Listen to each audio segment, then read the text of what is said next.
Today we have another viewer recommended story, and once again you guys found a good one for us, and by good I mean weird and a game none of us would probably want to be a part of. Oh man, special shout out to Surprised Irish over in the Big Jesse Discord. I truly appreciate it. This story is a perfect example of a DM that grossly missteps by neglecting to set expectations and fails to discuss controversial content that could be present within the game. It doesn't go well. I'm Big Jesse, and without further ado, let's get into it.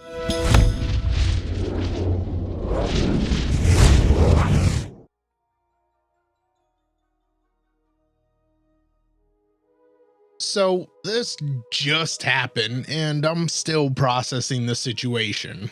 I joined a D&D 5e game a few months ago and was playing as a sweet furball barbarian mom that just wanted to find a missing child. How do y'all like my lady voice? Oh, I'm an idiot. Okay. The other players were a wizard, a druid, a rogue, and a bard. In this world, shooting stars are a big source of wild magic, and my character suffered some effects of the wild magic from the star that was inside the druid's heart. At first, I thought it was a nice way to introduce my subclass as a wild magic barbarian. The DM explained that there's a soul trying to take over your character's body, and the party must enter your memories to assist in your fight against it and ultimately help you exit your coma. He narrated a village of sweet furbolgs in the middle of this grand festival. My character could be seen with her little baby, giving him a bath, feeding him some food, and holding them gently. The wizard and the bard gave a tearful speech trying to make her snap out of that illusion. It was really good roleplay, but nothing that they said or did was able to aid against the magic that blocked my character from remembering who they were.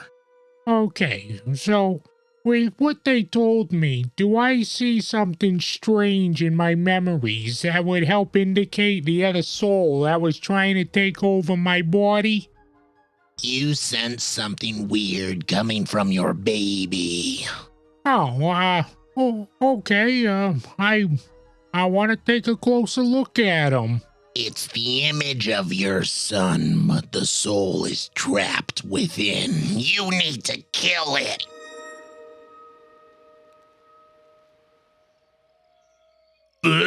What are you doing? Why would the DM... Why?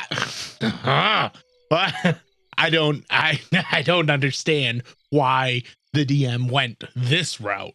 It's a little, it's weird, man.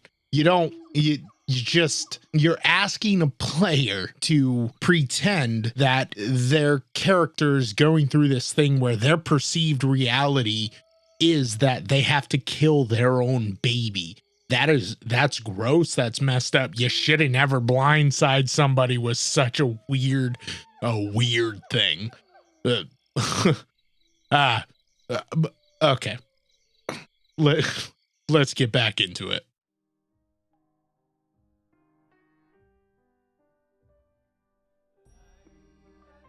I immediately said that I was uncomfortable with this, and he only responded with, "You failed the mission and your character is dead."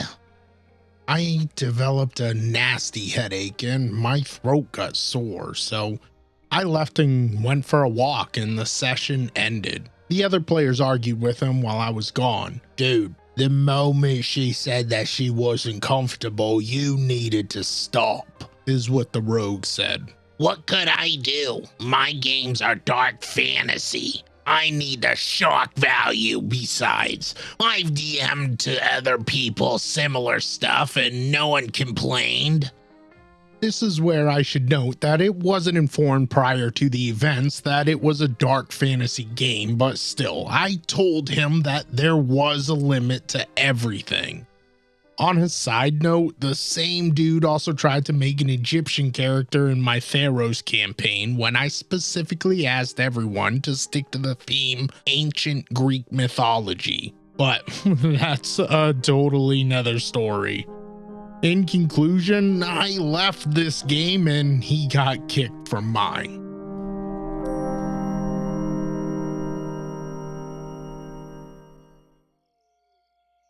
Asking a player to RP killing their PC's child in a dream that they perceive as reality is pretty messed up, especially without some kind of pre-session warning. I mean, listen, if you want to have some weird things in your games, you have to give some kind of heads up before the play. That way, when you're asking players to RP these things that have imaginations and can really think about what you're asking them to pretend to go through, then they can decide whether or not that's the kind of thing that they want to go through.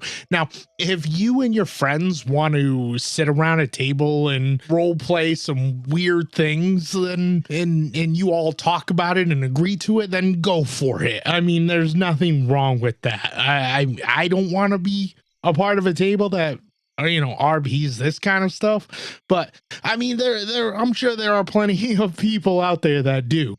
Now, as far as DM, if you want to ask your players to be a part of a world that has dark themes to it, then it's your obligation in session 0 to set those expectations. Let players know what is going to be in the game that might be controversial. That way it gives them a chance to decide if they want to be a part of that kind of RP sessions and play in that kind of world and setting.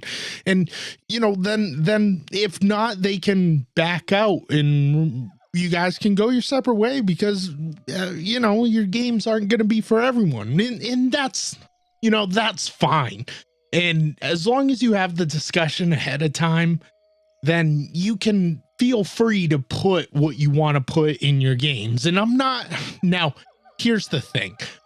I'm not saying that DMs are perfect because we aren't. We make mistakes, and there are going to be times when we think that something is not a big deal and someone else at the table has some kind of history with something that makes it a big deal.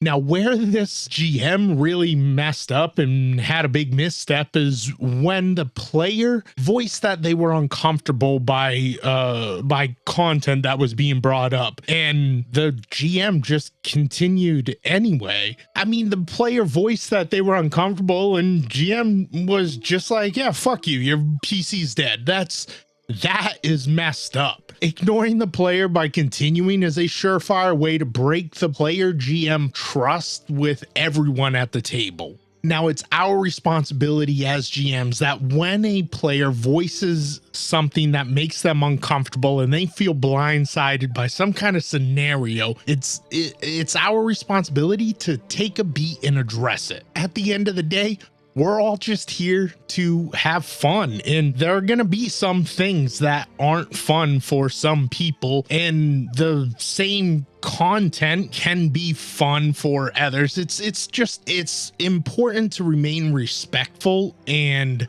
keep that trust between everybody at the table. And if you need to have something at your table to have fun when it makes another person uncomfortable, then that's when you need to separate and part ways. I would say that would be my suggestion. That's just my suggestion. That's my 2 cents. Let me know your thoughts down in the comments. Now, I want to thank Surprised Irish once again for recommending this story. It's much appreciated. And if you want to support the channel, the easiest way is to give this video a like and consider subscribing. It's free. Now, if you have a story of your own you'd like to share, or if you wanted to recommend one you'd like to hear me do, or if you just wanted to say hi, come join the Big Jesse Discord. Link is in the description.